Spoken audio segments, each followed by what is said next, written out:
Un inspecteur de police accuse un sans-abri noir d'avoir volé un riche homme d'affaires simplement pour s'être trouvé près de la scène du crime. Pendant que le sans-abri est en prison, le millionnaire découvre une vérité choquante qui change à jamais leur de vie.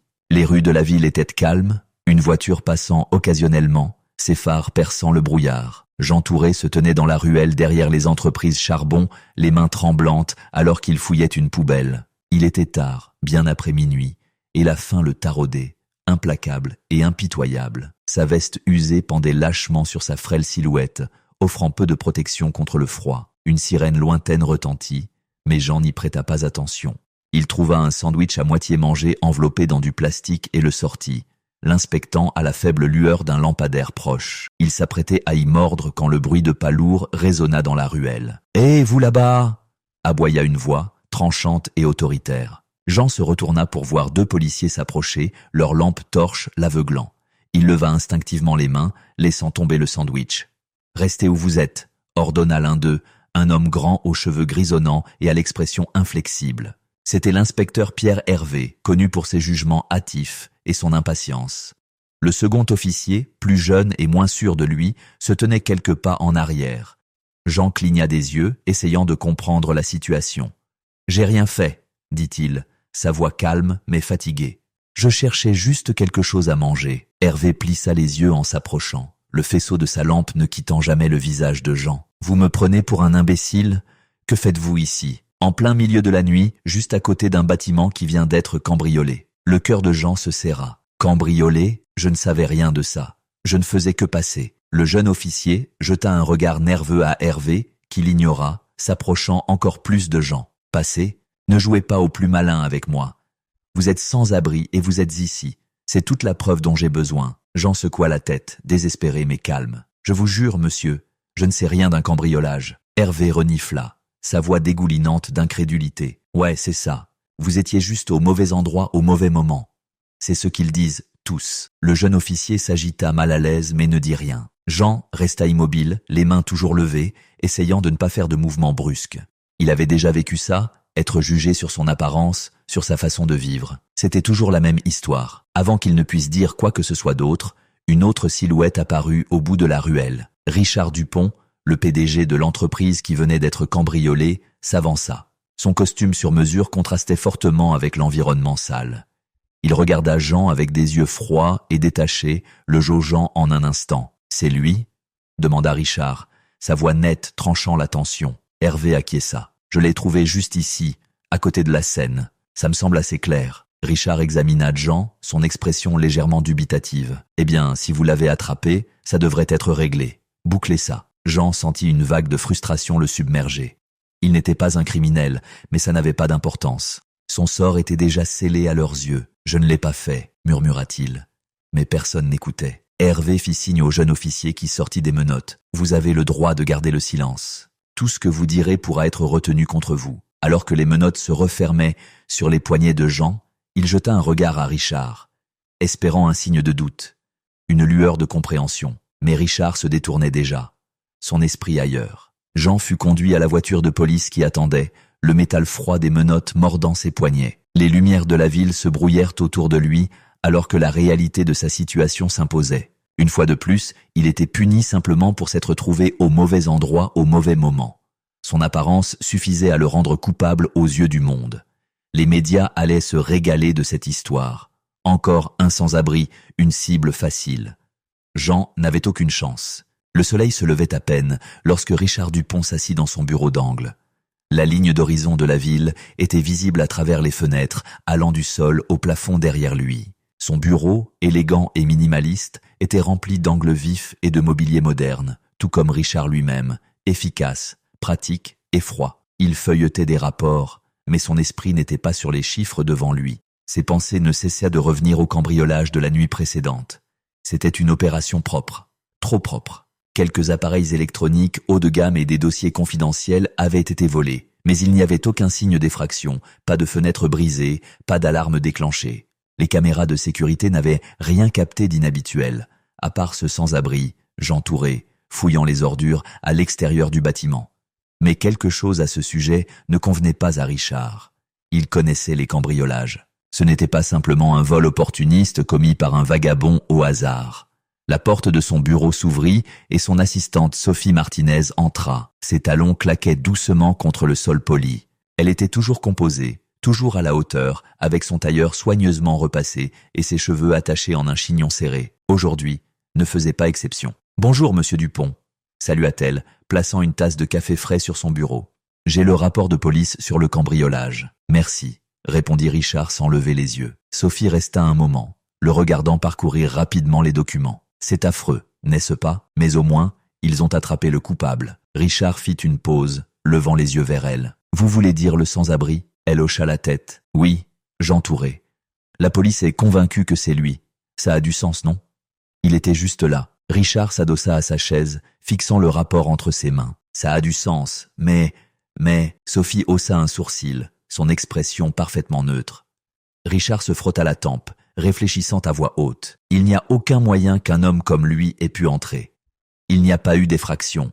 Et comment aurait-il su quoi prendre? Ces dossiers n'étaient pas aléatoires, Sophie. Ils étaient ciblés. Il ne semble pas être le genre de personne à réaliser quelque chose d'aussi précis. Sophie pencha la tête comme si elle réfléchissait à ses paroles, bien qu'il y eût une légère tension dans sa voix lorsqu'elle répondit. « Avec tout le respect que je vous dois, monsieur Dupont, je pense que vous vous prenez trop la tête. L'homme est sans abri. Il a probablement pris tout ce qu'il pouvait. » Richard fixa à nouveau le rapport, mais ses paroles ne dissipèrent pas son malaise.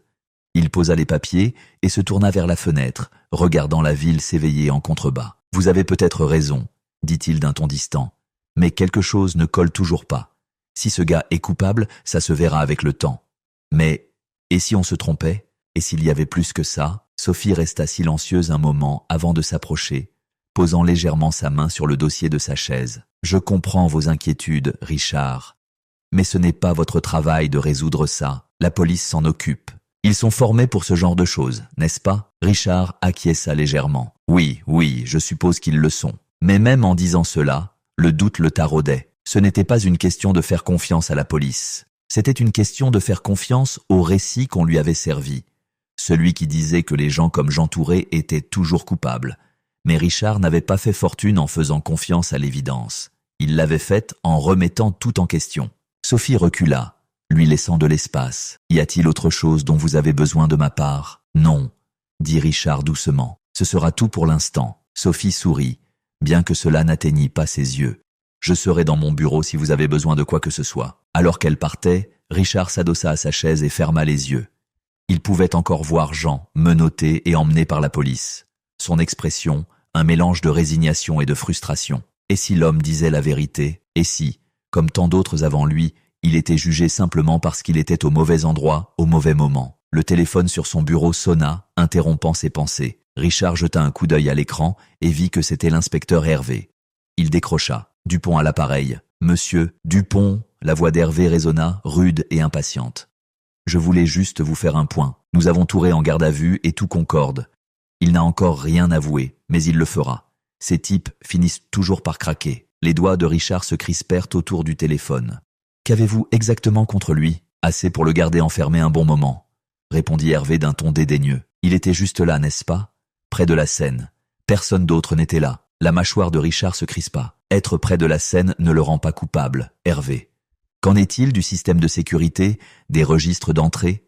Une preuve quelconque qui le place à l'intérieur? Hervé hésita. Nous enquêtons encore sur tout ça, mais faites-moi confiance. Ce type est une mauvaise nouvelle. Une fois que nous l'aurons fait craquer, il avouera. Le silence de Richard s'éternisa suffisamment pour mettre Hervé mal à l'aise. « Écoutez, » ajouta Hervé, « je sais que vous êtes inquiet pour votre entreprise.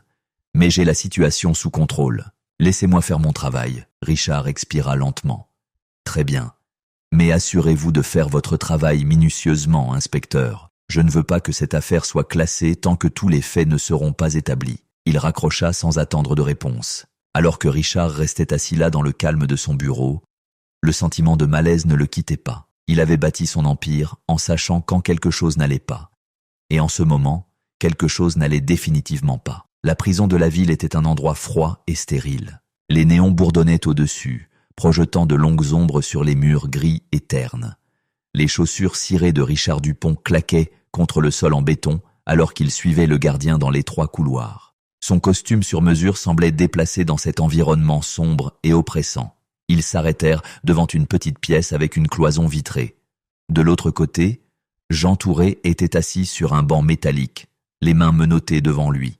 Il semblait plus mince que dans les souvenirs de Richard, le tissu lâche de sa veste pendant sur ses épaules. Ses yeux étaient fatigués et son visage portait les marques d'un homme usé par la vie. Richard resta là un moment, fixant Jean à travers la vitre. Il pouvait entendre le faible bourdonnement de l'interphone qui leur permettrait de parler, mais il hésita avant de s'asseoir. Pourquoi était-il là? Il n'avait rien à gagner de cette visite. Et pourtant, quelque chose dans la façon dont l'affaire s'était déroulée le taraudait, refusant de le lâcher. Jean leva les yeux lorsque Richard prit place en face de lui, leurs regards se croisant pour la première fois depuis la nuit de l'arrestation. Il n'y avait pas de colère dans le regard de Jean, juste de l'épuisement. Richard décrocha le téléphone fixé au mur et, après une brève pause, Jean fit de même. « Je ne m'attendais pas à vous voir, » dit Jean, sa voix basse mais ferme à travers le combiné. « Je ne m'attendais pas à être ici, » répondit Richard, se penchant légèrement en avant. « Mais j'ai besoin d'entendre votre version de l'histoire. » Jean soupira, frottant son pouce contre la chaîne de ses menottes. « Pas grand-chose à dire. Je vis dans la rue. Je survis comme je peux. Je cherchais de la nourriture cette nuit-là, pas des ennuis. Je ne savais même pas ce qui s'était passé jusqu'à ce que les flics m'attrapent. » Richard étudia le visage de Jean, essayant de lire l'homme en face de lui. « Donc vous étiez juste au mauvais endroit, au mauvais moment ?» Jean laissa échapper un rire amer. « C'est toujours comme ça, non? Vous avez l'air comme moi, vous vivez comme moi, et les gens voient dans ce qu'ils veulent voir. Peu importe si vous avez fait quelque chose de mal ou pas. » Richard ne répondit pas immédiatement, les mots s'imprégnant en lui. Il l'avait vu lui-même, la façon dont les gens évitèrent de regarder les sans-abri, la façon dont il portait des jugements hâtifs basés uniquement sur l'apparence. Il avait porté ces mêmes jugements la nuit du cambriolage. Jean reprit la parole, sa voix plus douce cette fois. « Écoutez, je ne suis pas un saint. J'ai fait des choses dont je ne suis pas fier. Mais ça, » il secoua la tête. « Je n'ai rien volé. Je ne savais même pas ce qu'était cet endroit. » Richard jeta un coup d'œil au dossier qu'il avait apporté, l'ouvrant sur la table devant lui. Il parcourut rapidement les notes, le rapport de police listant Jean comme principal suspect. Mais les preuves étaient minces, trop minces, pensait Richard. Pour une affaire aussi importante, je ne dis pas que je vous crois, dit Richard prudemment. Mais il y a des choses dans cette affaire qui ne collent pas. Si ce n'est pas vous qui l'avez fait, quelqu'un d'autre a dû le faire. Jean se pencha en avant, la première étincelle d'espoir dans ses yeux. Pourquoi vous en souciez-vous? Vous êtes un homme riche, vous avez votre vie, votre entreprise. Pourquoi vous souciez-vous de ce qui m'arrive? Richard n'avait pas de réponse immédiate.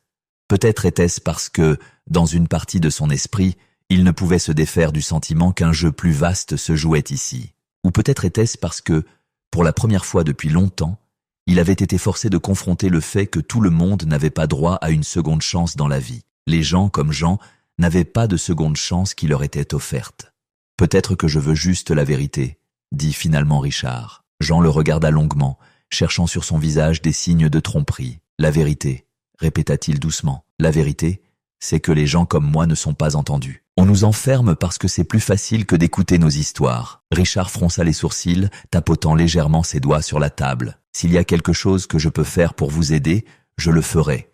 Mais j'ai besoin d'être sûr. Vous n'aviez rien à voir avec le cambriolage? Je le jure sur tout ce qu'il me reste, » dit Jean, soutenant le regard de Richard. « Je ne l'ai pas fait. » Richard s'adossa, réfléchissant.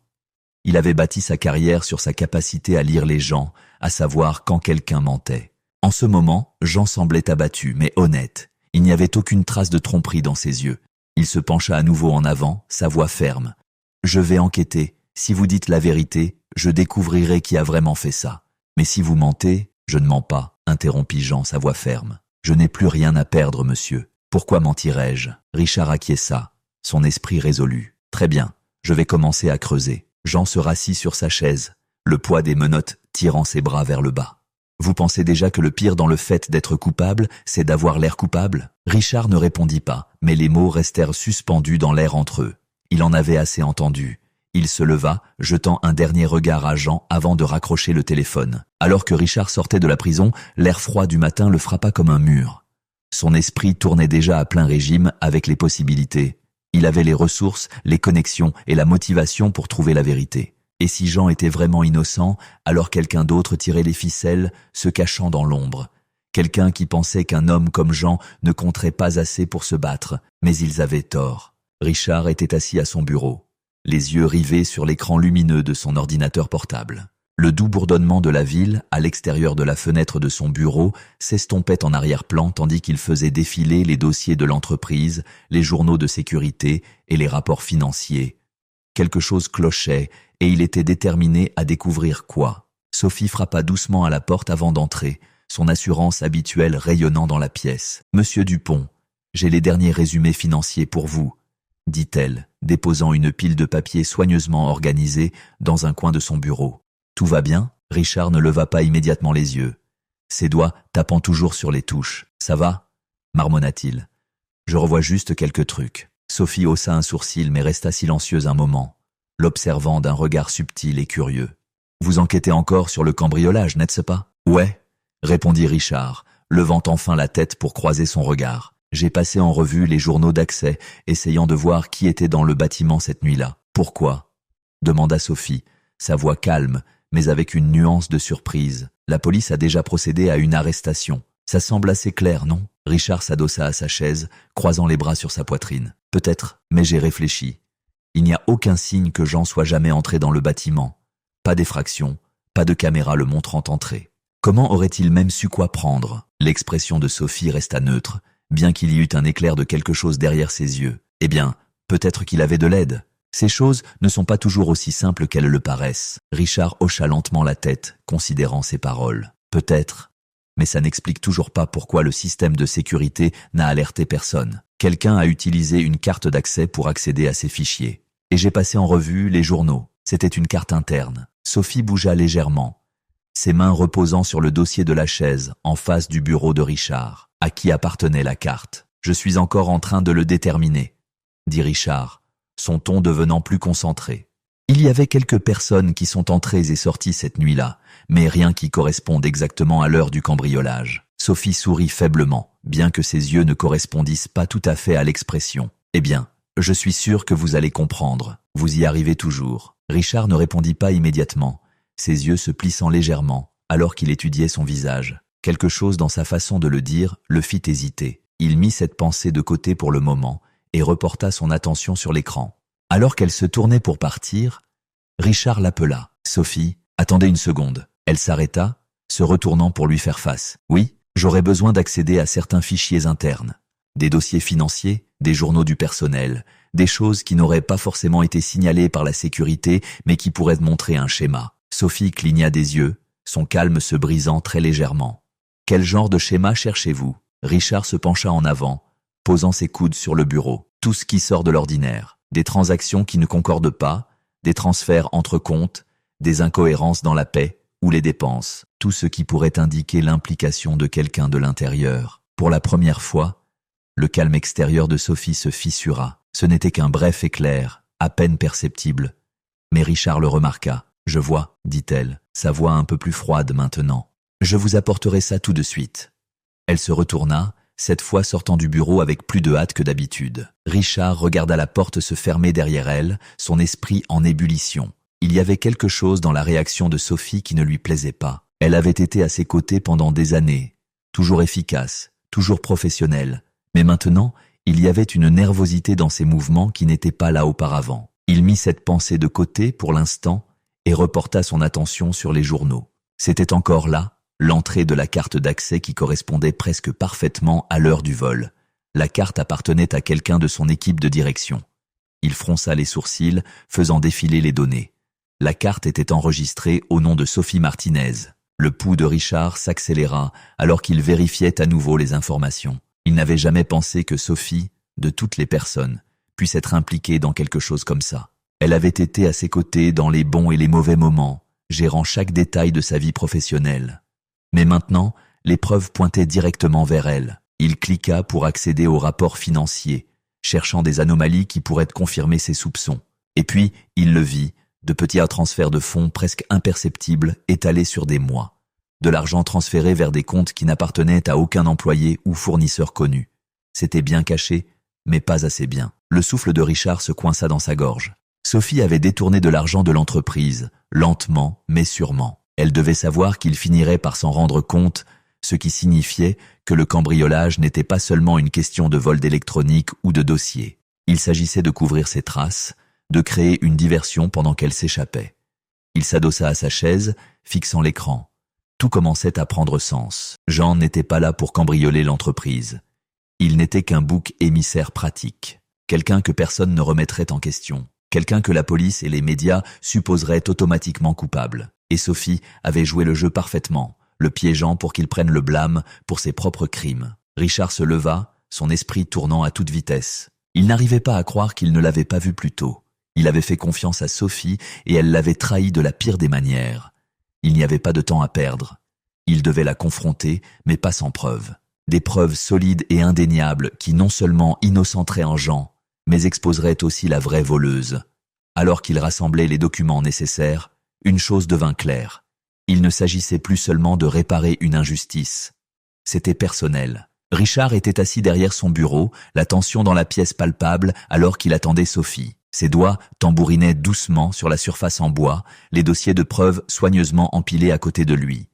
Chaque détail avait été vérifié et revérifié. Les transferts d'argent, les journaux d'accès, la chronologie du cambriolage, tout pointait vers elle. La porte s'ouvrit en cliquant et Sophie entra, son calme habituel intact. Elle portait un dossier sous le bras, probablement plein de mises à jour qu'elle supposait que Richard attendait. Ses talons claquaient légèrement sur le sol alors qu'elle traversait la pièce, s'arrêtant devant son bureau. « Vous vouliez me voir, monsieur Dupont ?» demanda-t-elle, son ton professionnel, bien que Richard remarquât la légère tension dans sa voix. Elle était tendue, même si elle essayait de le cacher. Richard ne répondit pas immédiatement. Il s'adossa à sa chaise, l'étudiant attentivement. Pendant un bref instant, il se demanda depuis combien de temps elle préparait cela. Depuis combien de temps détournait-elle de l'argent de son entreprise, tout en se tenant à ses côtés comme une assistante loyale. « J'ai passé en revue certains rapports, » dit finalement Richard, sa voix mesurée. « Il y a quelque chose dont je dois vous parler. » Les yeux de Sophie se posèrent brièvement sur la pile de papier sur son bureau, son calme de façade se fissurant un peu. « Bien sûr. De quoi s'agit-il » Richard attrapa le dossier du dessus, l'ouvrant lentement, délibérément. « La nuit du cambriolage, » commença-t-il. « Il n'y a eu aucune effraction, aucune alarme n'a été déclenchée et les journaux de sécurité montrent qu'une carte d'accès a été utilisée pour entrer dans le bâtiment. » Sophie cligna des yeux, mais ne bougea pas. « En effet, je me souviens de ça dans le rapport de police. » Richard acquiesça. « J'ai creusé un peu plus. J'ai croisé les heures d'accès avec nos registres internes. Il s'avère que la carte d'accès utilisée appartient à quelqu'un de l'entreprise. » L'expression de Sophie resta stable, mais ses mains se crispèrent légèrement sur le dossier qu'elle tenait. « J'ai passé en revue la liste des personnes qui étaient là cette nuit-là, » poursuivit Richard, ses yeux ne quittant jamais les siens.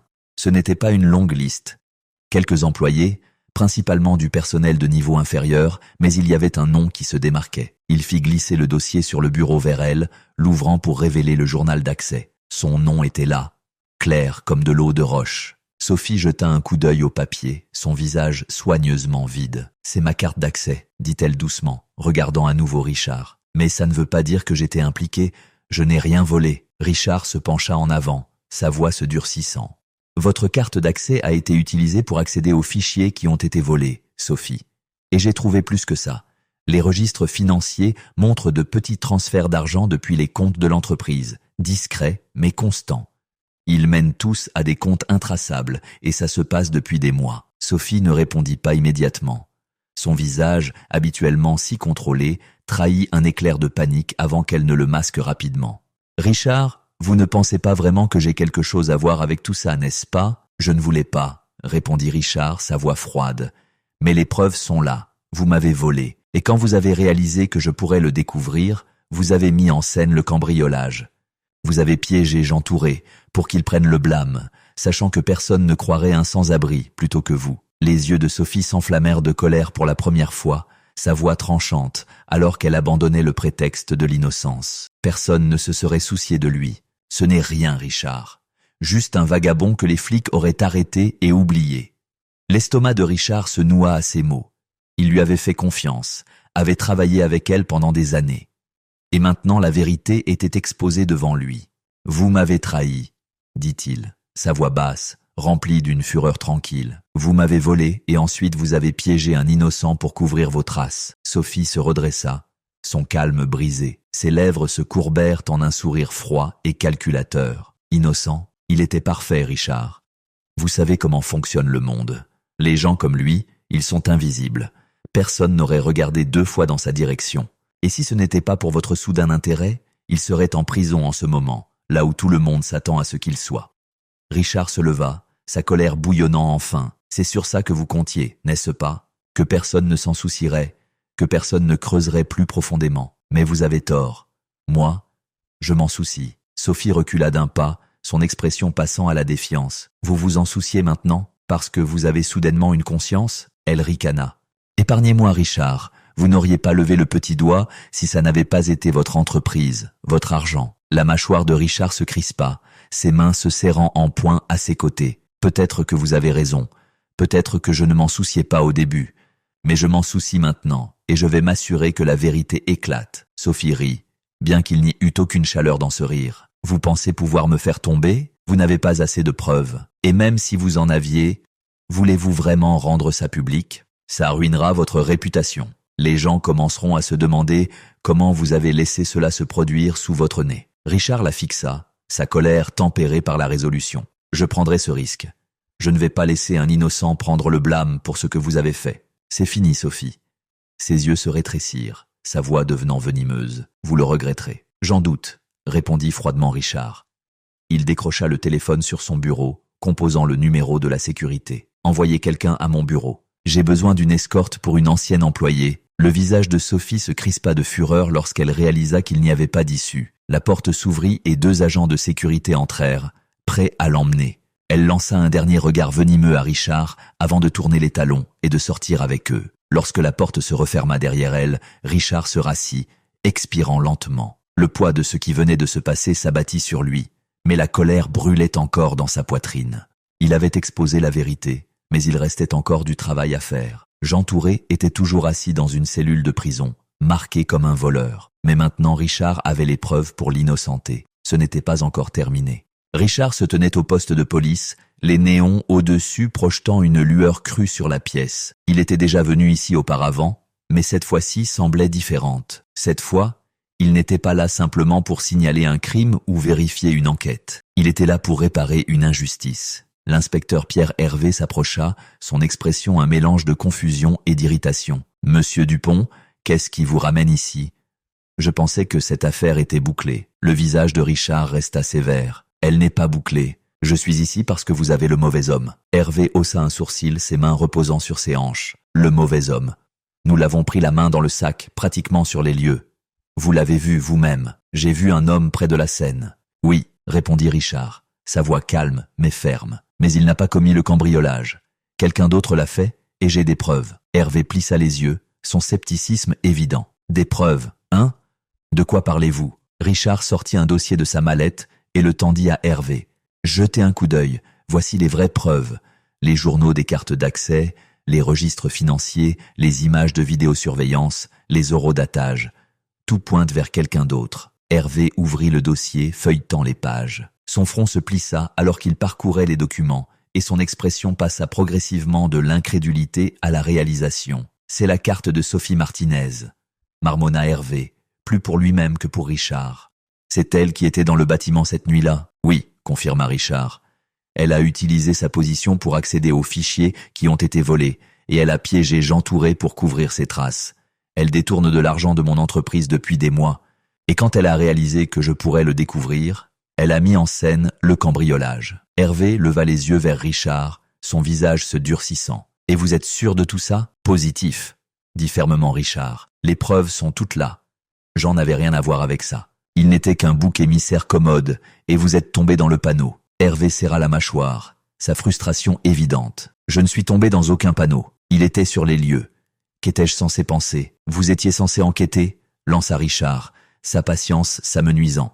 Au lieu de ça, vous avez fait des suppositions. Vous l'avez arrêté parce qu'il correspondait au profil, parce qu'il avait l'air coupable, mais il ne l'était pas. La pièce resta silencieuse un moment, le poids des paroles de Richard s'imprégnant. Hervé resta là, fixant le dossier entre ses mains, visiblement aux prises avec la réalité de la situation. Finalement, il expira brusquement, refermant le dossier d'un coup sec. « Très bien, Je vais régler ça. Nous devrons passer par les canaux appropriés. Mais si tout cela se confirme, et je vois que c'est le cas, nous libérerons Touré. Richard acquiesça, ressentant un mélange de soulagement et de colère persistante. Bien, et assurez-vous que cela parvienne aux médias. Ils l'ont déjà mis en pièces. Ils doivent connaître la vérité. Hervé grimaça, visiblement peu enthousiaste à l'idée de devoir faire marche arrière devant la presse. Ouais, je m'occuperai des médias. Ça va être un sacré bazar. Je ne me soucie pas de votre bazar, répliqua froidement Richard. Assurez-vous simplement que Jean soit innocenté. Hervé donna un hochement de tête raide. D'accord, je m'en occupe. Richard regarda Hervé s'éloigner, sa frustration bouillonnant encore sous la surface. Ce n'était pas suffisant de simplement innocenter Jean. Le mal était déjà fait. Les médias l'avaient dépeint comme un criminel dès le début. Et maintenant, ils allèrent devoir corriger leur histoire. Mais Richard savait comment fonctionnait l'actualité. Même si la vérité éclatait, cela ne réparerait pas le préjudice qui avait déjà été causé. Il devrait s'occuper d'Hervé bientôt. Mais d'abord, il avait des choses plus importantes à régler. Une semaine plus tard, Richard se tenait devant le poste de police, regardant Jean Touré émerger du bâtiment. Ses mains étaient enfin libres des menottes qu'il avait retenues pendant des jours. Il avait l'air épuisé, son visage un mélange de fatigue et d'incrédulité. Jean plissa les yeux face à la lumière du jour en sortant dans la rue, clignant des yeux comme si le monde autour de lui n'était pas tout à fait réel. Son regard balaya la petite foule de badauds et de journalistes, tous attendant une déclaration, quelque chose à transformer en leur prochain gros titre. Mais Jean ne s'intéressait pas à eux. Son regard se posa sur Richard, et pendant un moment, aucun des deux hommes ne dit un mot. Puis Jean s'approcha, sa démarche lente mais assurée. « Vous l'avez fait », dit-il doucement, presque comme s'il n'y croyait pas. « Vous avez vraiment blanchi mon nom. » Richard acquiesça. « Je vous l'avais dit que je le ferais. » Jean le fixa, mit l'émotion passant sur son visage. Soulagement, gratitude, colère, et quelque chose de plus profond, de plus difficile à définir. « Je ne pensais pas que quelqu'un écouterait, » admit-il, sa voix chargée d'émotion. Il voyait juste ce qu'il voulait en voir. Richard le regarda dans les yeux, sa propre voix ferme. « Je suis désolé d'avoir mis si longtemps à m'en rendre compte. » Jean baissa les yeux vers le sol, secouant la tête. « Je n'attendais pas grand-chose de vous pour être honnête, mais vous avez tenu parole. J'essaie de réparer les choses, » dit Richard. « Je sais que ça ne change pas ce qui s'est passé, mais je vais m'assurer que les médias connaissent la vérité. Vous n'aurez pas à vous battre seul. » Jean resta silencieux un moment. Puis il hocha la tête. « Ça signifie quelque chose, plus que vous ne le pensez. » Avant que Richard ne puisse répondre, un journaliste s'avança, micro en main, déjà avide d'une déclaration. « Monsieur Touré, comment vous sentez-vous d'être libre après avoir été accusé à tort? Qu'avez-vous à dire sur la façon dont la police a géré cette affaire ?» Jean hésita, sa mâchoire se crispant. Richard pouvait voir la tension dans ses épaules, le poids de tout ce qui s'était passé pesant sur lui. Mais quand Jean prit enfin la parole, sa voix était calme et assurée. « Je suis juste content que la vérité ait éclaté, » dit Jean, son regard stable. « Mais ça n'aurait pas dû prendre autant de temps. Et il ne devrait pas falloir que quelqu'un comme Monsieur Dupont intervienne pour que les gens croient que quelqu'un comme moi puisse être innocent. C'est plus grand que moi. » La journaliste griffonna furieusement dans son carnet, mais Jean ne s'intéressait pas aux gros titres qu'elle cherchait à obtenir. Il se retourna vers Richard, son expression s'adoucissant un peu. « Merci encore, » dit-il simplement. Richard acquiesça, regardant Jean s'éloigner de la foule, disparaissant dans la ville au-delà. Ce n'était pas terminé, Richard le savait. Innocenter Jean n'avait été qu'une première étape. Maintenant, il devait s'assurer que l'histoire se répande, que les gens connaissent la vérité, pas seulement sur Jean, mais sur les suppositions et les jugements qui avaient conduit à son arrestation injustifiée en premier lieu. Alors qu'il se tenait là, le poids de la journée s'abattant sur lui, Richard ne pouvait se défaire du sentiment que c'était plus que l'histoire d'un seul homme. C'était un rappel de la facilité avec laquelle on pouvait juger, condamner, et de la difficulté à voir la vérité quand elle était enfouie sous les apparences, et il n'allait pas l'oublier de sitôt. Une semaine s'était écoulée depuis la libération de Jean, et Richard n'avait cessé de penser à lui. Malgré tout, il restait des affaires inachevées. Blanchir le nom de Jean était une chose, mais Richard savait que ce n'était pas suffisant. L'homme avait perdu plus que du temps en prison. Il avait perdu sa dignité, des opportunités et la confiance en un système qu'il avait trahi à plusieurs reprises. Richard était assis dans son bureau, regardant par la fenêtre la ville en contrebas. Le soleil se couchait, projetant de longues ombres sur les rues, mais ses pensées étaient ailleurs. Il avait passé des années à bâtir son entreprise, s'entourant des meilleures personnes, ou du moins le pensait-il. Maintenant, La trahison de Sophie et l'injustice envers Jean pesaient lourdement sur lui. La voix de son assistante résonna à travers l'interphone, interrompant ses pensées. « Monsieur Dupont, Jean Touré est ici pour vous voir. » Richard se redressa, son cœur s'accélérant. « Faites-le entrer. » La porte s'ouvrit et Jean entra. L'air différent de la dernière fois que Richard l'avait vu. Il portait toujours les mêmes vêtements usés, mais il y avait quelque chose d'autre en lui, une détermination tranquille dans ses yeux que Richard n'avait pas remarqué auparavant. Il se tenait avec un sens du but, comme s'il était prêt pour ce qui allait suivre, même s'il ne savait pas ce que c'était. « Jean, » dit Richard, se levant et lui tendant la main. « Je suis content que vous soyez venu. » Jean serra sa main, sa poigne ferme. « Vous avez dit que vous vouliez me parler. J'ai pensé que je vous devais au moins ça. » Richard lui fit signe de s'asseoir et ils s'installèrent tous deux dans les fauteuils face à face. Pendant un moment, aucun des deux ne parla. L'air entre eux était chargé de mots non dits. « Je voulais vous parler de quelque chose d'important, » commença Richard, sa voix ferme. « Je sais que blanchir votre nom n'était que le début. Ce qui vous est arrivé était injuste, et je ne peux pas changer ça. Mais je veux aider à rendre les choses justes autant que je le peux. » Les yeux de Jean se plissèrent légèrement, sa posture se raidissant. « Qu'est-ce que vous proposez ?» Richard se pencha en avant, posant ses coudes sur le bureau. « Je veux vous offrir un emploi ici, dans mon entreprise. Ce n'est pas de la charité. J'ai besoin de quelqu'un comme vous. Quelqu'un qui comprend ce que c'est d'être à l'extérieur. Quelqu'un qui sait comment le monde peut vous abattre. Vous avez vécu des choses que la plupart des gens ici ne peuvent même pas imaginer. » Jean le fixa, son expression illisible. « Vous voulez que je travaille pour vous, après tout ce qui s'est passé ? Je le veux, » dit Richard, son ton ferme. « Vous méritez une seconde chance. Je peux voir que vous n'êtes pas un homme qui abandonne facilement, et j'ai besoin de quelqu'un comme ça dans mon équipe. Il ne s'agit pas de pitié ou de me faire sentir mieux. Il s'agit de vous donner l'opportunité que vous auriez dû avoir depuis le début. » Jean s'adossa à sa chaise, croisant les bras tandis qu'il réfléchissait aux paroles de Richard. Son regard était stable, pensif. « De quel genre d'emploi parlez-vous » Richard sourit légèrement. « Je vous offre un poste dans notre département des opérations. Vous commencerez par le bas comme tout le monde, mais je m'assurerai que vous obteniez la formation et les ressources dont vous avez besoin pour progresser. Vous avez du potentiel, Jean. » « Je peux le voir. » Jean ne répondit pas immédiatement. Il baissa les yeux sur ses mains, rugueuses et calleuses après des années de vie dans la rue. « Je ne veux pas de charité, » dit-il doucement. « Je n'ai pas besoin que quiconque ait pitié de moi. Ce n'est pas de la charité, » répliqua fermement Richard. « Il s'agit de vous donner une chance équitable, la même chance que n'importe qui d'autre aurait s'il était dans votre position. Vous avez traversé l'enfer, mais je vous offre une porte de sortie. C'est à vous de décider si vous la prenez. » Jean releva les yeux vers Richard. Son regard était dur, mais pas méchant. « Vous êtes sérieux à propos de ça ? » « Je le suis. » Pendant un moment, Jean resta silencieux, son esprit pesant clairement l'offre. Finalement, il hocha lentement la tête. « D'accord. Je vais prendre le travail, mais je ne cherche pas d'aumône.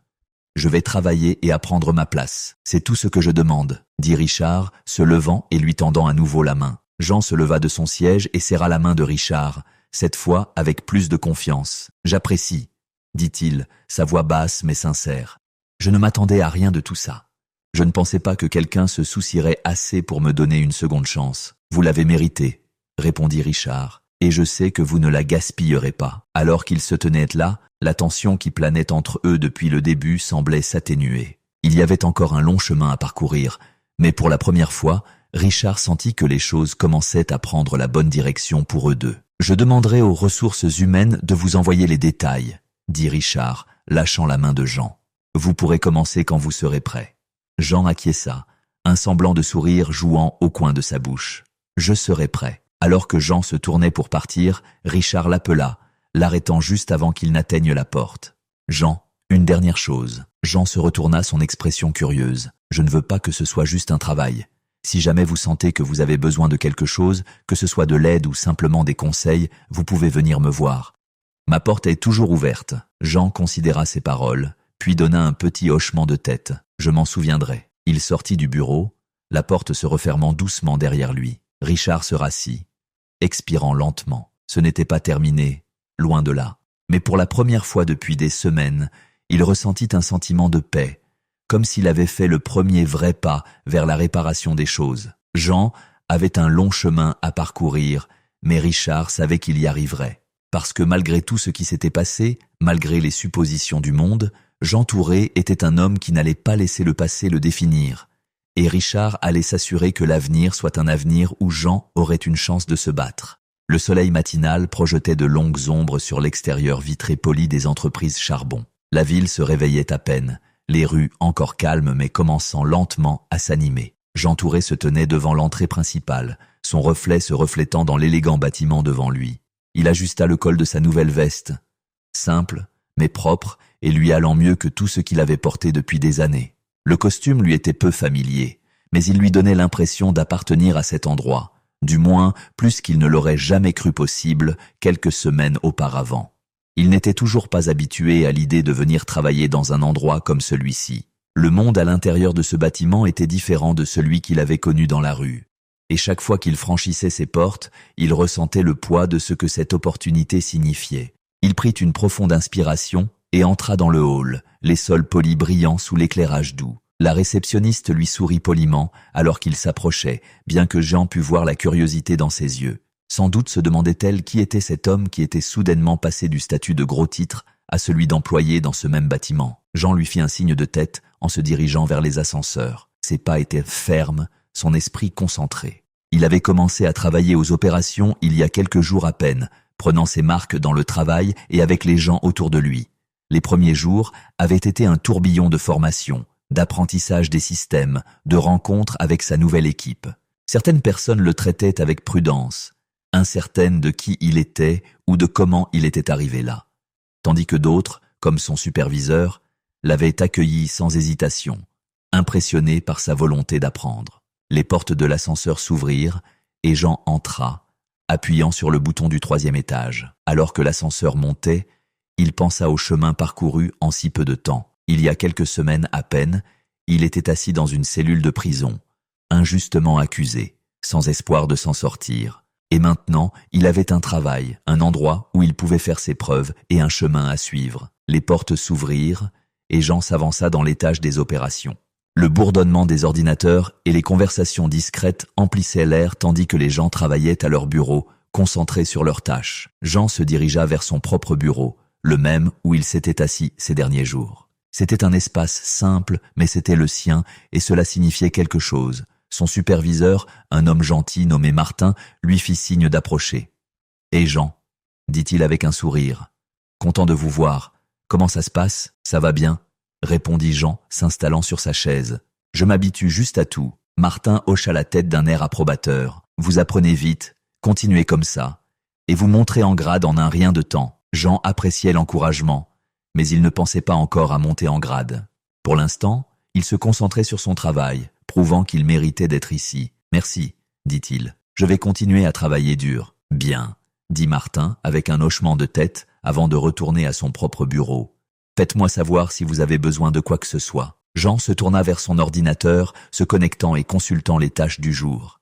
Le travail était difficile, mais il aimait ça. Cela lui donnait quelque chose sur quoi se concentrer, quelque chose dans quoi il pouvait canaliser son énergie. Chaque tâche qu'il accomplissait, chaque problème qu'il résolvait, lui semblait être un pas en avant de plus, une autre pièce de sa vie qui se remettait en place. Au fil des heures, Jean se perdit dans son travail, le rythme de la journée s'installant dans quelque chose de presque confortable. Il sentait encore le regard occasionnel de collègues curieux à son sujet, mais il ne laissait pas cela le déranger. Il avait appris à ignorer les regards il y a longtemps, et ici, ce n'était pas différent. Lorsque l'heure du déjeuner arriva, Jean sortit du bâtiment pour faire une promenade. Il aimait prendre l'air pendant les pauses, s'éclaircir l'esprit avant de replonger dans le travail. Alors qu'il se tenait dehors, regardant la ville, il entendit une voix familière l'appeler. « Jean !» Il se retourna pour voir Richard Dupont marcher vers lui, vêtu de son habituel costume impeccable, son expression détendue mais concentrée. Jean fit un signe de tête en guise de salutation. « Monsieur Dupont, Richard », corrigea-t-il avec un petit sourire. « Comment ça se passe ?»« Bien, » dit Jean. « Je m'habitue aux choses. J'ai entendu de bonnes choses à votre sujet de la part de Martin, » dit Richard. « Il dit que vous vous adaptez plus vite que la plupart. » Jean haussa les épaules, un petit sourire tirant les coins de sa bouche. « J'essaie juste de faire ma part. » Richard l'étudia un moment, son expression pensive. « Je savais que vous tireriez le meilleur parti de cette opportunité. Je n'en doutais pas. » Jean regarda Richard, l'homme qui non seulement avait blanchi son nom, mais lui avait aussi donné cette chance, ce nouveau départ. Il ne s'était attendu à rien de tout cela, ni au travail, ni au soutien, et certainement pas à la chance de reconstruire sa vie dans un endroit comme celui-ci. « Je ne vous décevrai pas, » dit Jean, sa voix ferme mais pleine de sens. « Je sais que vous ne le ferez pas, » répondit Richard. « Mais il ne s'agit pas seulement de prouver quelque chose à moi, Jean. Il s'agit de vous. C'est votre chance de reconstruire, de créer quelque chose de meilleur pour vous-même. Ne vous inquiétez pas du passé. Concentrez-vous sur ce qui est devant vous. » Jean acquiesça, son regard se tournant à nouveau vers la ville. « J'ai beaucoup pensé à ça dernièrement, à la façon dont les choses peuvent changer si vite. Il y a quelques semaines, je ne savais pas si je sortirais un jour de cette cellule. Vous en êtes sorti, dit Richard, sa voix ferme. Et maintenant, vous êtes ici. N'oubliez jamais que vous avez mérité cela. Vous êtes ici à cause de ce que vous avez traversé et à cause de la force qu'il vous a fallu pour continuer. » Jean absorba les paroles de Richard, les laissant s'imprégner. Pour la première fois depuis longtemps, il sentait qu'il avait un avenir auquel il pouvait aspirer. Pas seulement la survie, mais quelque chose de plus, quelque chose qui pourrait être le sien. « Merci, » dit doucement Jean, sa voix pleine de gratitude. « Pour tout. » Richard sourit, hochant une fois la tête. « Je vous en prie. Et rappelez-vous, si jamais vous avez besoin de quoi que ce soit, des conseils, de l'aide, peu importe, vous savez où me trouver. Je m'en souviendrai. » Richard lui fit un signe de tête d'adieu et se retourna pour entrer dans le bâtiment, laissant Jean seul avec ses pensées. Il leva les yeux vers le gratte-ciel imposant, puis regarda la ville, ressentant le poids du moment. Ce n'était pas juste un autre jour. C'était un nouveau chapitre, un nouveau départ. Et pour la première fois, Jean sentait qu'il était sur un terrain solide. Le monde n'était pas parfait et ne le serait jamais, mais il avait maintenant quelque chose qu'il n'avait pas eu auparavant. Une chance. Il regarda ses mains, les mêmes mains qui avaient autrefois fouillé pour trouver de la nourriture et lutté pour survivre dans la rue. Maintenant, ses mains travaillaient vers quelque chose de meilleur, et c'était tout ce dont il avait besoin. Avec une profonde inspiration, Jean se retourna et rentra dans le bâtiment, prêt à affronter ce qui allait suivre. Richard Dupont était assis à son bureau, les doigts joints sous son menton, alors qu'il regardait par les grandes fenêtres de son bureau. La ligne d'horizon semblait la même que d'habitude, mais aujourd'hui, elle avait une apparence différente. Un sentiment de résolution s'était installé en lui depuis que Jean avait commencé son travail, un sentiment qu'ils avaient fait la bonne chose. Mais ce n'était pas complet. Une partie de l'histoire le taraudait encore, une partie qui avait été discrètement mise de côté. L'inspecteur Pierre Hervé, l'homme qui avait été si prompt à arrêter Jean sans enquête appropriée. L'homme qui avait été trop empressé de clore l'affaire sans creuser plus profondément, supposant que l'apparence et la situation de Jean signifiaient qu'il était coupable. Richard avait laissé passer cela pendant le chaos de l'innocentation de Jean, mais maintenant que les choses s'étaient de calmer, il était temps de s'assurer qu'il y ait de réelles conséquences pour la façon dont Hervé avait géré l'affaire. Richard décrocha le téléphone et composa un numéro familier. En quelques minutes, son contact au bureau du procureur, Robert Michel, répondit « Richard, ça fait longtemps. Que puis-je faire pour vous ?» La voix de Robert était douce, professionnelle, mais avec une pointe de familiarité qui venait d'années de travail dans les mêmes cercles. « J'ai besoin de vous parler de l'inspecteur Pierre Hervé, » dit Richard, allant droit au but. « Il y a quelque chose qui doit être abordé. » Il y eut une pause à l'autre bout de la ligne, suivie d'un soupir. « Hervé, j'ai entendu quelque chose à son sujet récemment. » « Pourquoi ?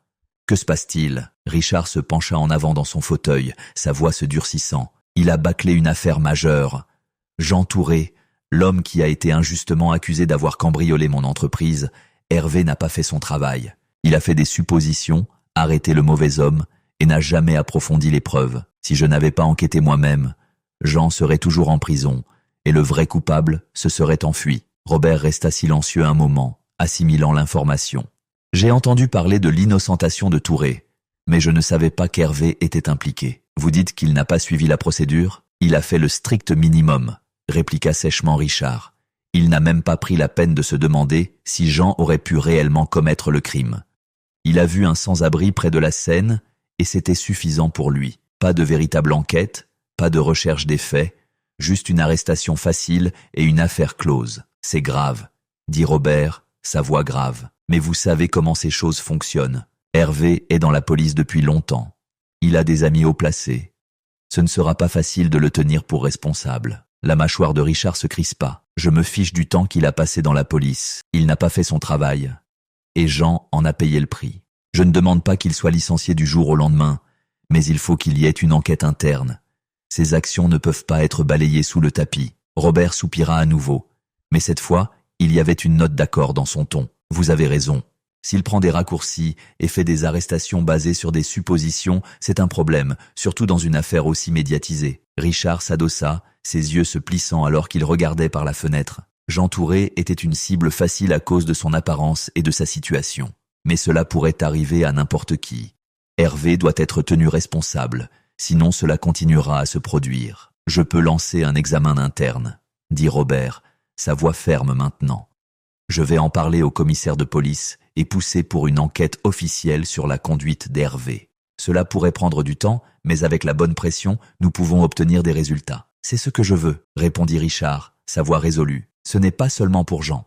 Il s'agit de s'assurer que cela n'arrive pas à quelqu'un d'autre. Vous devrez être prêt à affronter des résistances, avertit Robert. Hervé n'est pas le seul à fonctionner de cette manière, et les gens protègent les leurs. Mais si vous êtes prêt à aller jusqu'au bout, je ferai ma part. Je suis prêt à tout ce qui viendra, dit fermement Richard. Cela doit arriver. Après avoir échangé quelques détails supplémentaires, Richard raccrocha le téléphone. Il resta assis tranquillement un moment, ses doigts tapotant légèrement sur le bureau. Il savait que Robert avait raison. Il y aurait de la résistance. Mais Richard n'était pas du genre à reculer, surtout pas quand quelqu'un comme Hervé avait été si manifestement négligent avec la vie des gens. Plus tard dans l'après-midi, Richard se retrouva de retour au poste de police. Il avait prévu une rencontre avec l'inspecteur Hervé, sachant pertinemment que cette conversation ne serait pas facile. Mais il devait regarder l'homme dans les yeux et lui faire comprendre que ses actions avaient des conséquences. Hervé l'attendait dans le hall du commissariat lorsque Richard arriva, son expression neutre mais sa posture tendue. Il n'était manifestement pas ravi de cette réunion. « Monsieur Dupont » salua Hervé, son ton poli mais crispé. « Que puis-je faire pour vous ?» Richard ne s'embarrassa pas de politesse. « Nous devons parler de l'affaire Jean Touré, spécifiquement de la façon dont vous l'avez gérée. » Le visage d'Hervé se tendit, mais il garda une voix égale. « Je pensais que c'était terminé. Les charges ont été abandonnées et le vrai coupable a été trouvé. Touré est libre maintenant. Ce n'est pas terminé, » dit sèchement Richard. « Jean est peut-être libre, mais le mal a été fait, et cela n'aurait jamais dû se produire. Vous l'avez arrêté sans enquête appropriée.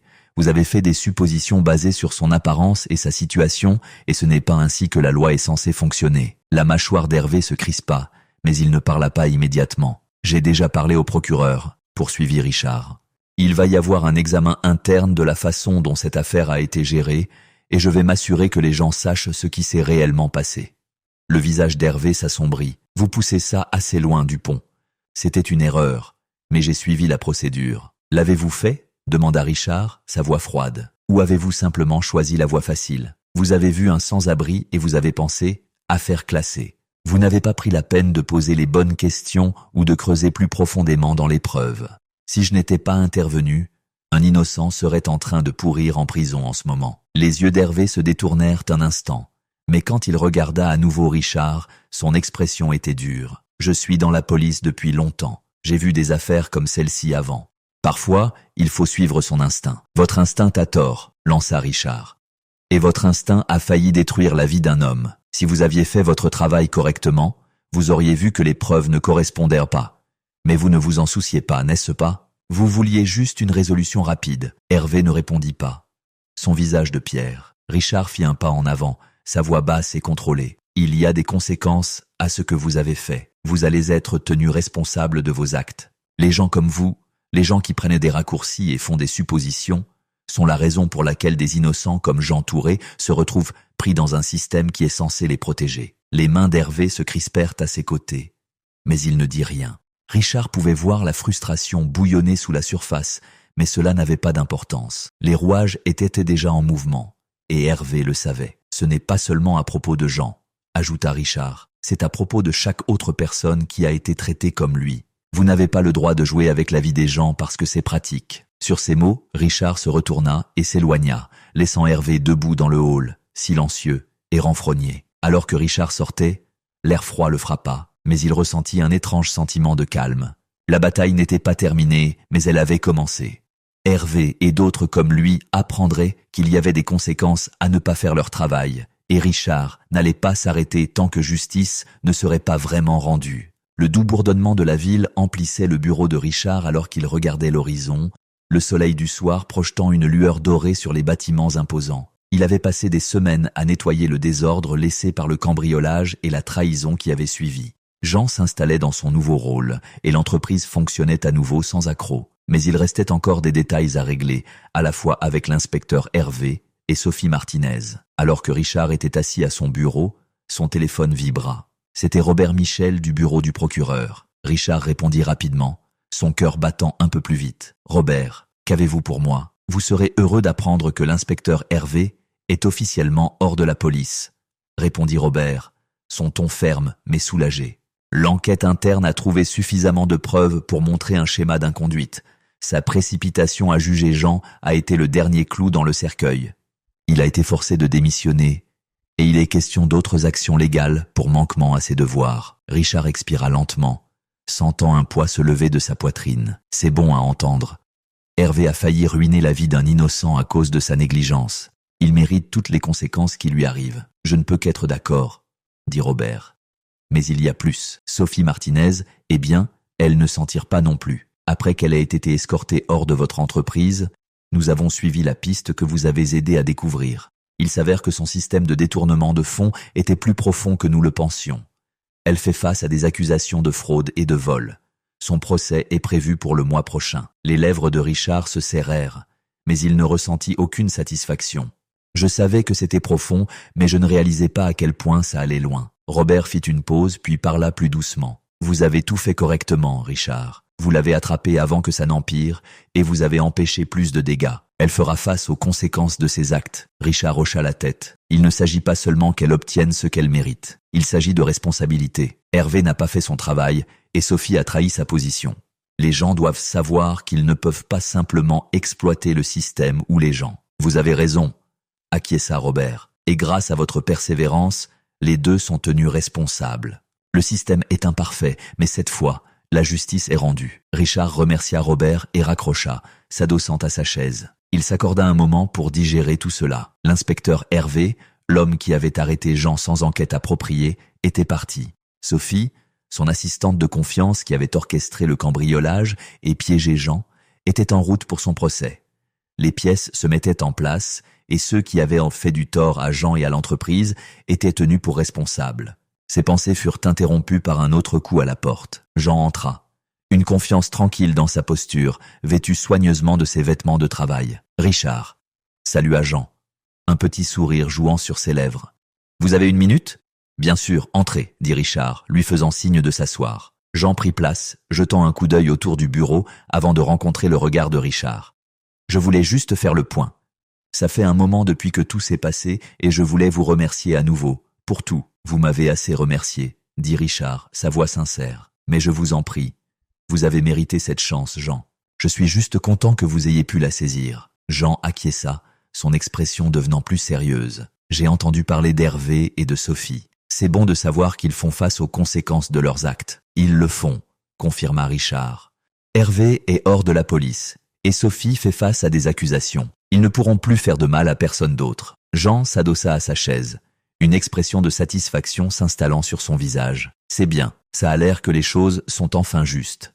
Je n'aurais jamais pensé voir ce jour. Vous avez fait beaucoup de chemin, » dit Richard, son ton chaleureux. « Vous avez fait le travail, et les gens ici vous respectent. Vous avez mérité tout ce qui vous arrive. » Jean sourit, ses yeux brillants d'espoir. « Je n'aurais jamais pensé être ici, pas après tout ça, mais je suis prêt pour ce qui vient ensuite. »« Moi aussi, » répondit Richard, ressentant un rare sentiment de contentement. Ce n'est que le début pour nous deux. Alors que Jean se levait pour partir, Richard le regarda, se souvenant de l'homme qui avait autrefois été brisé par un système qui avait failli le trahir. Maintenant, Jean se tenait droit, son avenir prometteur. Une fois Jean sorti du bureau, Richard se retourna vers la ville. Hervé était parti. Sophie allait faire face à son procès. Et Jean, autrefois victime de leur imprudence, était maintenant sur la voie du succès. Pour Richard, c'était plus qu'une victoire. C'était un rappel que lorsqu'on se bat pour ce qui est juste, le changement est possible. Et avec cela, Richard savait que l'histoire, bien que pleine de luttes et de trahisons, avait trouvé sa résolution. La justice avait été rendue, et pour la première fois depuis longtemps, l'avenir semblait prometteur pour tous ceux qui le méritaient.